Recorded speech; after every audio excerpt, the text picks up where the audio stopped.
Most folks think that it's a strange occupation. Some folks call it a deranged aggregation. He can't help it. It just happens his way. Mama always wanted me to be your physician. Dad said he'd rather I become a beautician, but we can't help it. It just happens his way. 'Cause it should be working for a living. It ain't much for living these days. It sure won't be working for a living. It just happens his way. Okay, back to work. Well, what do you think? I think it's good. How good? Very good. And funny? And funny. How funny? Marty, what do you want me to say? Whatever you want to say, Skip. And if you want to say it's the finest Dippy Duck script I've ever written, Marty. you hate it, don't you? You're just too nice to say it's a piece of crud. It's not a piece of crud at all. You love it? I love it. How much? Marty! Okay, you said you loved it. That's good enough for me. Some guys need their ego stroked, but not this guy. No siree, Bob. Not an old pro like Marty Finneman. But if you had to give it a grade. Taking a little nap, are we? Oh, hi, Agnes. We're due at the recording studio in 15 minutes. What do you say? Let's move it. So which parts did you like the best? It's a wonderful morning. It's one of those days that makes you feel 10 feet tall. You're late, Shorty. Well, look who's here, Marty. It's Wally. Hey, Wally, wait till you read my latest script. Everybody's raving about it. Oh, I'm sure I'll love it, Marty. But right now, I'd like you to meet Rosalind Hume. She's Titania to my Oberon. She's who to your what? The play Wally's in, A Midsummer Night's Dream.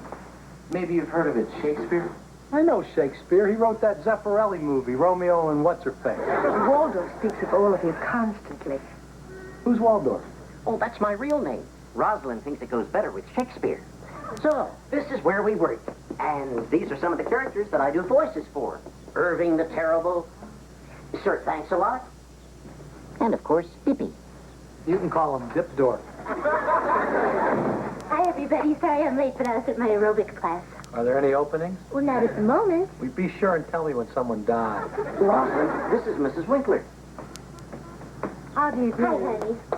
Anyway. Oh, and Rosalind, this is Aggie. How you doing, Ross? All the time I was exercising, I was thinking. Oh, you must be exhausted. Boy, I'll say. And what I was thinking was, it's really nice being the owner of the duck factory, and I love being the receptionist. But I don't feel like I'm doing anything really constructive, you know? I'm just sort of like a figurehead. I like that word, though, figurehead. Certainly you. I mean, I want to get more involved in what we're doing here, okay? So, like, what can I do? What do you mean, more involved? Well, like other widows have done. Carry on their husband's work, like Eleanor Roosevelt, Georgia Rosenblum, Isabel Perón. Oh, not that I want to be a dictator or anything. Mrs. Winkler, maybe you'd like to come down to the recording studio with us. I think you'd get a kick out of watching Wally do all the characters in the script. And word on the street is it's a wonderful script, too. Well, that certainly sounds interesting. Well, who's going to cover the phones? Me? Oh, would you? No! Well, I do, but I can't. I have to get a haircut. I could ask Andrew if she can do it for me. Are you sure you want Andre to cut your hair? I'd love to see how you work. May I come along? A recording session is a long, involved process. You'd be bored. No, I wouldn't. Oh, I'd really like to come, Waldorf. Telephone for you. You know, this doesn't look so tough to learn. I mean, Buddy taught me how to work his stereo, and it's really complicated. Really? You know, maybe I could come down here, and you could give me a little course. What was your name again? I used to know. Like, for instance, tell me what you're doing right now. Well, Brooks, would you tell Mrs. Winkler what I'm doing right now? Right now, he's very close to having a coronary, Mrs. Winkler. I'm sorry. After Roland does his storyboard, we come down here and record the voice track. Then we take it back to the studio, and Skip and I will animate to it. We can't do anything till we have the voice track first. So that's how it's done. I asked Buddy to explain it to me once, and he said that they hired animals who could talk. figured he was kidding me.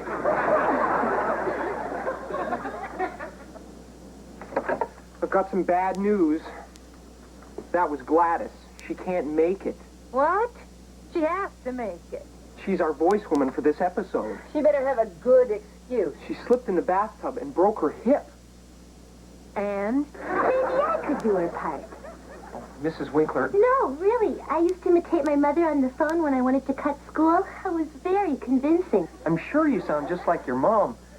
But I think what we really need is somebody whose vocal quality is closer to Gladys's. Miss Hume? Yes. We have a problem here. Our regular voice woman can't make it, so I was wondering if you could just fill in and do the female voices for us today. Oh, but she can't, Skip. She has an audition at 2:30. Well, we'd be finished before that, Wall. But that's not the point. Rosalind has never done this sort of thing before. But it sounds like fun. Let's see now. The women's parts would be Princess Zappa and Ursula the Unclean. Well, cartoon shows are seldom Shakespeare. What is this word? Art. What does it mean? It's an expression of frustration and anger. But no one would actually say that in real life, would they? Just say it. Rosalind, you don't have to do this. Oh, it'll be all right, as long as my agent never finds out, or my family, or anyone in England. Why don't you set the scene for us, Brooks? Boris Bear and Reinhardt Rhino have landed on the planet Fungola and have rescued Princess Zappa. Except they couldn't get their spaceship started, so the Fungolians captured all three of them. Oh, dear. Where's Dippy? He's never left us in a lurch like this before. But it seems like we're always in a lurch like this, Boris. Maybe he got fed up with saving us all the time. Maybe he washed his wings of us. Excuse me. Did the writer mean wings or hands? It's a play on words, Miss Hume. It's meant to be funny. But is it really? Arg. What? The Fungolians look up into the sky and they see... It's a bird. No, it's a plane. No, it's a... Hey, it is a bird. Dippy. Dippy zooms out of the universe and into the shot and... Thank goodness you're back. What took you so long? Dippy flaps his wings grandly and says... Dippy flaps his wings grandly and says... and says... Is anything wrong, Wall? Must be a frog in my throat. Supposed to be a duck. Wally, take us from Boris's line, top of page 3. Thank goodness you're back. What took you so long? Dippy flaps his wings grandly and says... Wonderful. Now what are we going to do? We got a network deadline and we're already behind. Why don't we break for lunch? We'll get it this afternoon. Lunch break? We've been here 10 minutes. Let me handle this. Gee, I'm sorry, guys. I don't know what happened. Relax, it'll come back. You'll do it. Unless you want your knees broken. Well, if we're breaking for lunch, I guess I'll get a new dress or a pair of shoes or a little car. Did you want to have lunch with us, Wall? No, thanks. I think I'll just stay here and work this thing out. Right. Look, Rosalind, why don't you just go on to your audition? Well, if you think I should. Bye-bye.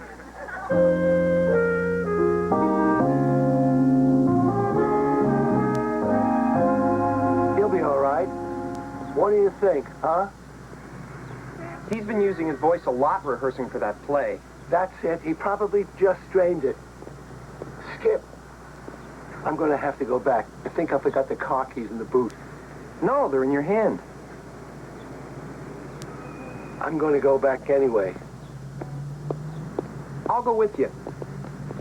As it should pierce 100,000 hearts, that I might see young Cupid's fiery shaft quenched in the chaste beams of the watery moon. And the imperial votaress passed on in maiden meditation, fancy-free.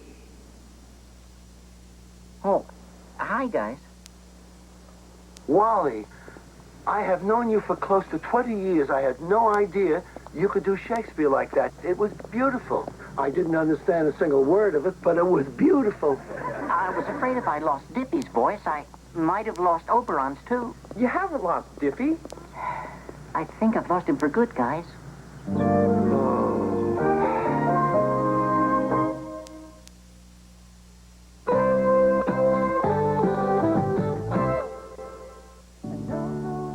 I never got to play the kind of parts I really wanted to play.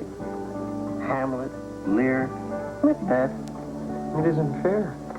I mean, where does it say enter Hamlet a tall prince? Yeah. Who said he couldn't be short and pudgy? So when TV came in and knocked radio for a loop, all that was left for cartoons, which led to Dippy. Oh, I was making good dough. I was big at parties. I got a lot of that, hey, Wally, do that duck for us.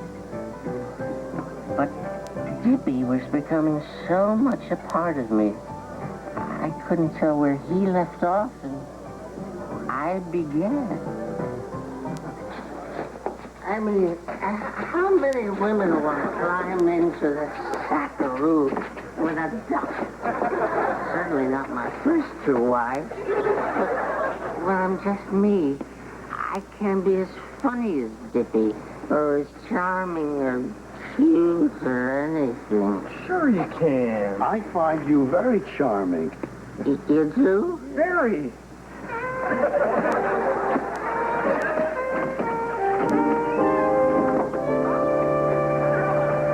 Remember that hypnotist I went to? Whoops, you remember. Yeah. Skip, I didn't know you then, so you wouldn't remember. Anyway, he got me to quit smoking.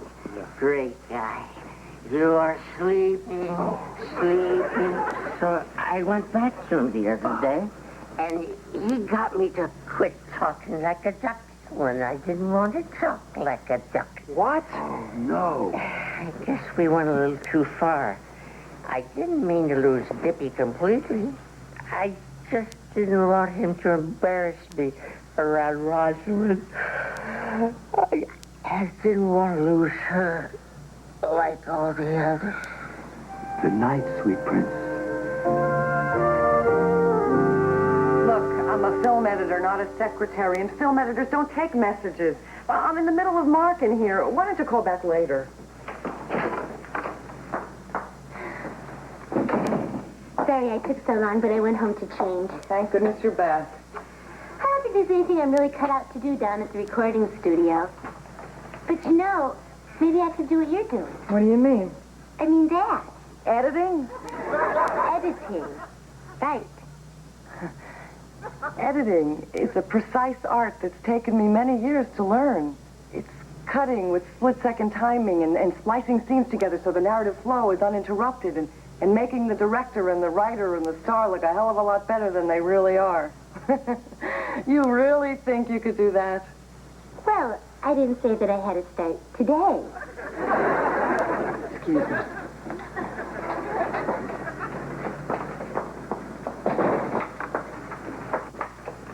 Hey?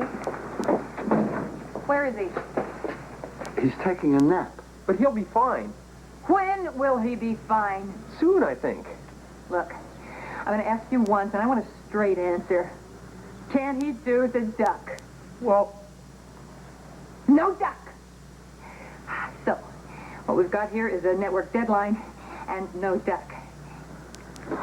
what are you doing? What you should be doing, I'm going to find someone who can do Dippy's voice. Then I'm going to dump Wally.